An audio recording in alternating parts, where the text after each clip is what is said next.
God shows Abram, as he shows us, that he has decided as God that he will give the gift of righteousness, the gift of a not guilty verdict, to those who take him at his word, who believe his promises, who accept them by faith.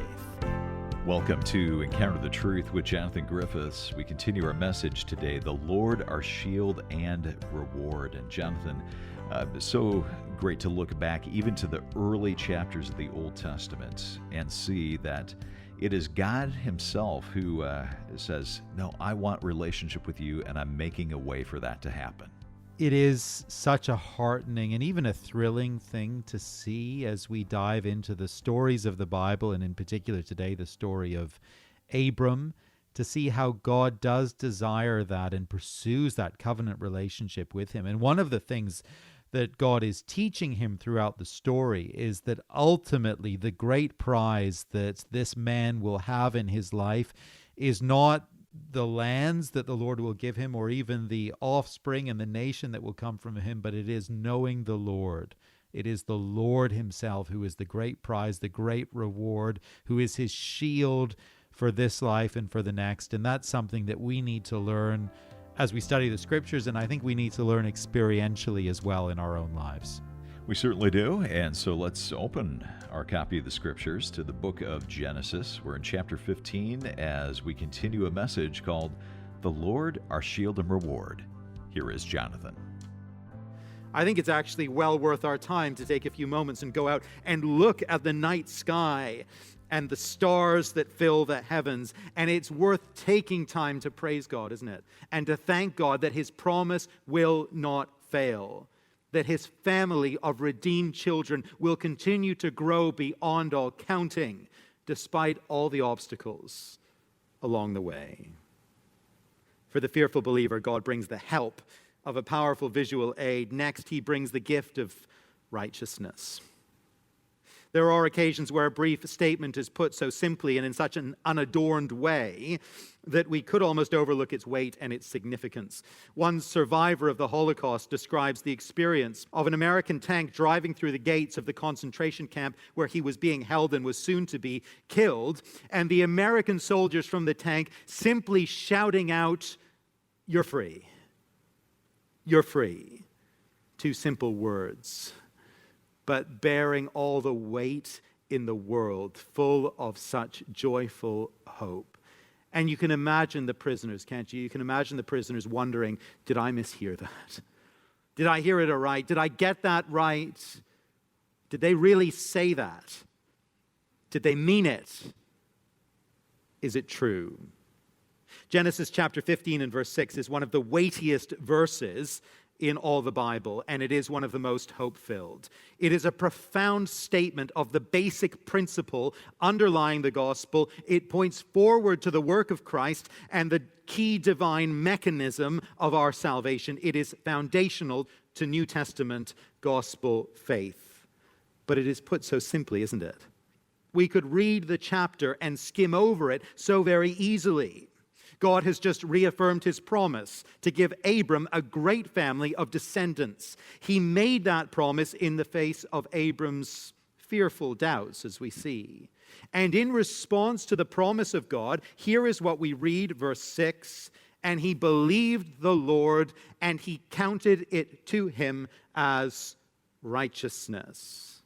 Now, to be righteous is simply to be right with God. It is for God the judge, and he is the judge. It is for God the judge to declare that you are innocent, that all is well with you in his divine courtroom. Now, if we've been reading the story carefully, we know full well that Abram was not someone who had a perfectly righteous record before God. Far from it. He was not innocent on the basis of his behavior. We only need to look back to chapter 13 to see a major moral lapse in the life of Abram. We only need to look forward to chapter 16 to see another one coming. And as we zoom out from Abram and his story within the scriptures, we see very quickly and very clearly that actually no one has a perfect moral record. No one has their own righteousness. That's the heart of the human problem. ever since Adam and Eve rebelled against God in the Garden of Eden, the problem of unrighteousness, the problem of human guilt before God, it is the fundamental human problem. That's why suffering and death have come into the world. Those things are the judgment of God for our failure to live as He created us to live. But you'll remember, God has set Abram apart. He's promised to bring salvation, blessings to him and to his family, and through them to the nations of the world. And if we think carefully about that promise back in Genesis 12, about the great promise that was given, we have to ask the question, if we're thinking carefully about it, we have to ask, what about the problem of sin? What about human rebellion? What about the fact of humanity's guilt before God? How will salvation blessings come when the problem of sin remains? Well, here in verse 6 of chapter 15, in the scope of just a dozen or so words in English, we get to the heart of the answer of that question, an answer that the rest of the Bible will unpack for us. Abram is given a reaffirmation of the promise of God. He is called upon to believe, to trust what God says. And we read verse 6, and he believed the Lord, and he counted it to him as righteousness. Now, the default assumption of the human heart is always to believe that if there is a God and I'm going to meet him at the end of my life, he will either accept me or reject me, bless me or curse me on the basis of the things that I have done, on the way in which I have lived my life. I think that's what most people tend to assume. But look what God the judge does here with Abram. It's so remarkable, it's so striking, it's so surprising. He looks on Abram's faith-filled response to his word, faltering and fearful as it may be, and he counts that faith to Abram as righteousness. He reckons it to him. It's wonderful to have credit added to your account. Maybe you've had that experience with a company of some kind that you deal with. You know, you go to the Starbucks drive-thru and you order a coffee, and you get 10 minutes down the road and you take your first sip and you realize that it's all wrong. They gave you some green tea latte or something strange when you just wanted a normal coffee. So you know, it's too far now to turn back. So later in the day, you call customer service and you tell them of your very traumatic experience that morning. And they say, "Oh, I'm so sorry about that, sir." "No problem at all, sir. We're going to credit $20 to your account as a gesture of our goodwill." And you look on your Starbucks app and you have a credit to your account, one you didn't anticipate, and it just makes your day. As Abram believes his word, God the judge decides to credit to Abram's spiritual and judicial account a full measure, an account full of perfect righteousness.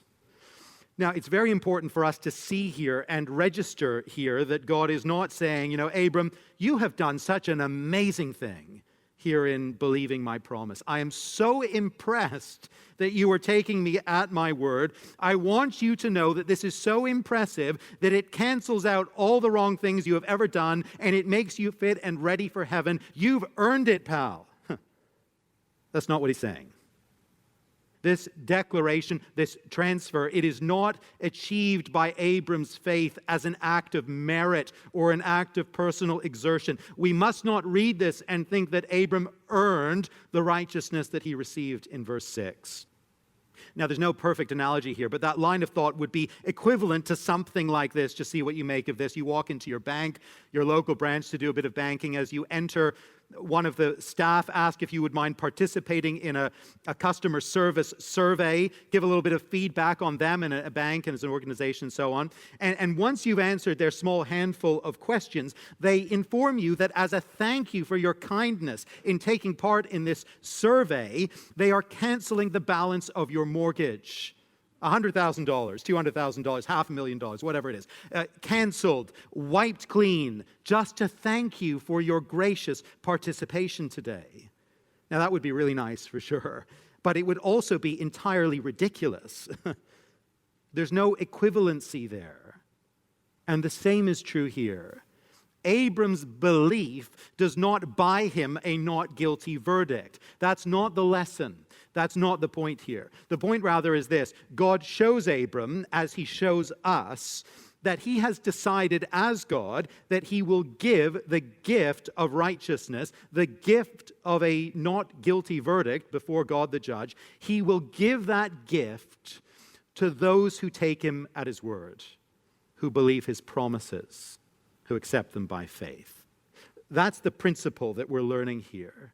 That is how God's salvation blessings will come. We don't know all the details yet. We don't actually know the account from which this great store of righteousness will be drawn, at least not yet in this point in the Bible story. But the principle is here in Genesis 15:6, and it is a breathtaking principle. God will not save us on the basis of our good works or our own moral record. And of course, we would never be saved if that was the way in which he operated. No, God is the God who counts righteousness to unrighteous people who simply take him at his word, who simply have faith. The Apostle Paul devotes more or less an entire chapter of his great letter to the Romans on this particular verse here in Genesis 15. If we had time to work through Romans chapter 4 together, I'd love to do that. We don't have that time today. But Paul sees this key verse in Genesis, and he sees that it teaches us that our salvation comes as a gift, not as a payment for good works. He sees that this verse points forward to Jesus and speaks to us directly as gospel people. And this is how Paul finishes his discussion in Romans 4 and verse 23. But the words it was counted to him, words from Genesis 15, but the words it was counted to him were not written for his sake alone, but for ours also. It will be counted to us who believe in him who raised from the dead Jesus our Lord, who was delivered up for our trespasses and raised for our justification. Those words were written for us, says Paul. They were written for us to teach us that righteousness is counted to us as we believe in the God who gave his Son for our sin and who raised him from the grave for our justification. Now, friends, this is really the heart of everything. This is the fundamental principle of the faith. This is the core of the gospel. And I want to pause on it for a second here. I want to emphasize it because it's so important. I want to emphasize it in case there are any listening today who think that they don't need what Abram needed here, who don't need the gift of righteousness. And maybe that is you today. You just don't have a sense of spiritual needs, a sense of guilt before God. Please notice this with me. Notice verse 6 again. Great Abram, father of the nation of Israel, hero of the faith, he needed God to credit to him a righteousness that was not his own. He needed forgiveness. He needed to be made right with God because he wasn't. And friends, that is your fundamental need. And that is mine as well. It is the fundamental human need. I wonder if you see your need today. Others may, of course, be at the other end of the spectrum, and actually your burden is that you know full well that you haven't met God's requirements, you have not lived up to his standards, and you are laboring under a sense of obligation to do anything and everything you can to make yourself right before God, to earn his favor. And if that's you, if you are laboring under that burden, let me urge you to stop laboring. Let me urge you instead to notice verse 6. Ours is the God who credits righteousness to the unrighteous, who gives it as a gift to those who will believe. So let me ask you today, have you received that gift? And by faith, have you made it your own? And if you have received it, will you rest today in the security and the peace of that gift, knowing that God the judge counts you as righteous in his sight? You're listening to Encounter the Truth with Jonathan Griffiths. Our message is called The Lord, Our Shield and Reward, and we've been taking a look at what the Lord brings to the fearful believer. We're going to get back to this message from Genesis 15 in just a moment. If you ever miss a broadcast, come to the website, listen online. It's encounterthetruth.org. That's encounterthetruth.org. You know, Encounter the Truth is a listener-supported program, and as you give a gift of any amount this month, we want to say thank you by sending you a book called Everything a Child Should Know About God. It's a book Jonathan used with his own kids Hope you'll stay tuned. We'll tell you a little bit more about that and how you can get your own copy a little bit later in the broadcast. But right now, we're going to get back to the message. Again, we're in Genesis 15. Here is Jonathan. To the fearful believer, God gives the gift of righteousness. And finally, to the fearful believer, he gives the security of the covenant. At this point in the narrative, God is clearly seeking to provide assurance to Abram. There's no doubt about that. Abram is still actually fearful and rather shaky, even if he is showing faith. God reminds him that he is the God who has shown deliverance and who will yet show deliverance and faithfulness in the future. Verse 7, I am the Lord who brought you out from Ur of the Chaldeans to give you this land to possess. That's a pretty steadying reminder of who God is and what he yet intends to do. But Abram is still shaky, verse 8. But he said, "O Lord God, how am I to know that I shall possess it? Where's the evidence? Where's the proof? I feel I need that." It frankly feels a little shocking for this man of faith to be pressing God like this, but God, in his grace, he doesn't turn a deaf ear to his request. Rather, he turns now to give him a very profound assurance. Now, I think we all appreciate the value of a contract, a binding agreement to seal the terms of an important relationship, whether it be a personal relationship, a corporate relationship, or a diplomatic relationship. Throughout much of human history, nations have related to one another on the basis of formal treaties. I recently saw some famous historical footage. I don't think I'd seen it before, but footage showing the signing of the agreement between Germany and the Allied forces that brought the Second World War to a conclusion. In a sense, the whole world was holding its breath as the ink soaked into the paper on that day. In the ancient world of Abram's day, important agreements were sealed and established in ceremonies that had parallels to the one we see here in the next few verses. On the face of it, all of this looks rather strange to our eyes. God calls upon Abram, verse 9, to bring him a heifer 3 years old, a female goat 3 years old, a ram 3 years old, a turtle dove, and a young pigeon. The animals, except the birds, they're then cut in two and separated. The scene is now set for a covenant ceremony of a type that was evidently known in the ancient world. The two parties entering into the covenant would be expected to walk between the pieces of slain animals, and the implication, the symbolism would simply be this: if either party breaks the terms of the covenant, of the contract, then that party will accept the fate of these animals for themselves. We recognize entering into this thing that the penalty for breach of covenant is death, and so our very lives are on the line for this thing. Today, you and I get just a little glimmer of this. We don't have covenants like that, but we get just a glimmer of this when we sign perhaps a mortgage or a lease agreement. If you read through the fine print, and that's a fearful and exhausting thing to do, but if you read through the fine print, you know that the penalties you are risking in entering into this contract, they are huge. Your entire financial future is on the line. If you don't make your payments, you're going to lose your home. If you back out of the agreement early, you will face penalties of crippling sums of money. Well, here in this type of covenant, the very lives of the two parties are on the line. That seems to be the symbolic meaning of the animals. But how things proceed from here is far from normal. As the sun sets on this rather dramatic scene, one of the two parties in the covenant falls into a deep sleep. Verse 12, and a dreadful and great darkness falls upon him. This hardly looks as though it's going to be anything of an equal partnership. One signatory to the covenant is now out for the count. If you or I did that in the bank manager's office when we were in signing for a mortgage as the terms were being explained, we just sort of dozed off with our head on the desk. The bank manager might gingerly remove the papers from before us and pop them into the shredder, knowing that this client is probably not a very good risk. As Abram sleeps, the Lord then speaks to him, promising him actually both trouble and triumph in the years ahead. And now the scene only gets more dramatic and only becomes more strange. Verse 17, when the sun had gone down and it was dark, behold, a smoking firepot and a flaming torch passed between the pieces. On more than one occasion in Scripture, a fire is a physical manifestation of the presence of God.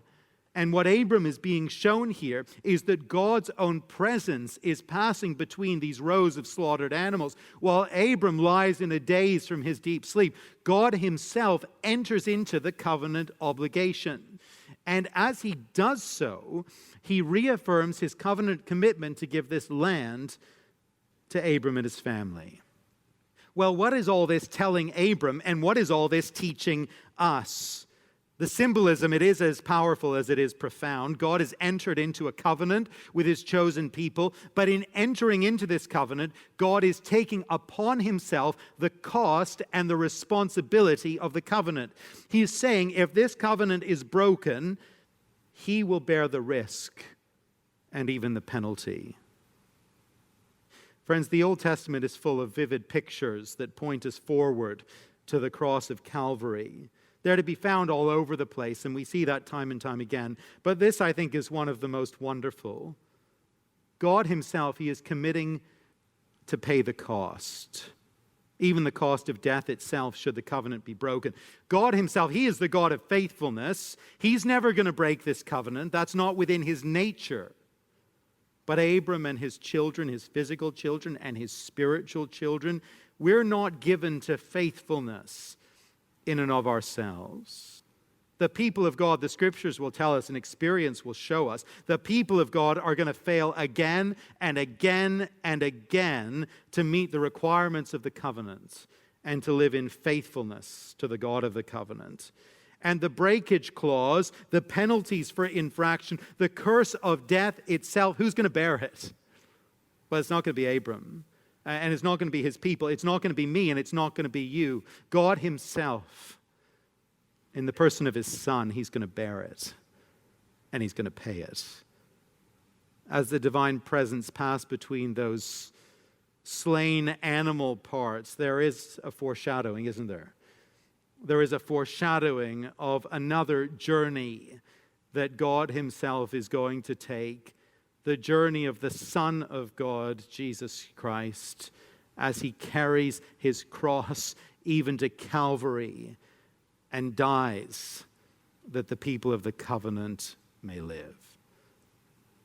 When we find ourselves wondering whether God is going to come through for us, whether he is going to keep his promises to do us good, here is the deepest and the most profound comfort and reassurance.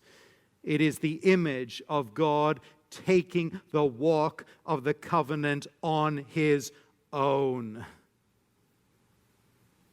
Walking between these slain animal parts in Genesis 15, walking to the hill of Calvary.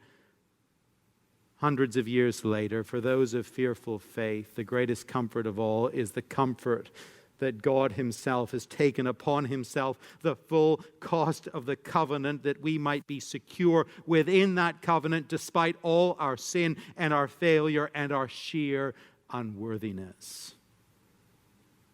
And friends, in those seasons of fear, and we have seasons of fear, don't we? In those seasons of fear, we must look to Calvary. When things look most bleak and it seems as though God might not come through and might abandon us at the last, when we feel like that in our darker moments of fear, we look to the one who gave his life to make and to keep his covenant with us. And as we look to him, taking the walk of the covenant, we know that the one who did such a thing cannot fail us, will never fail us in all the days that are to come. And for the fearful believer, that is our assurance and that is our comfort.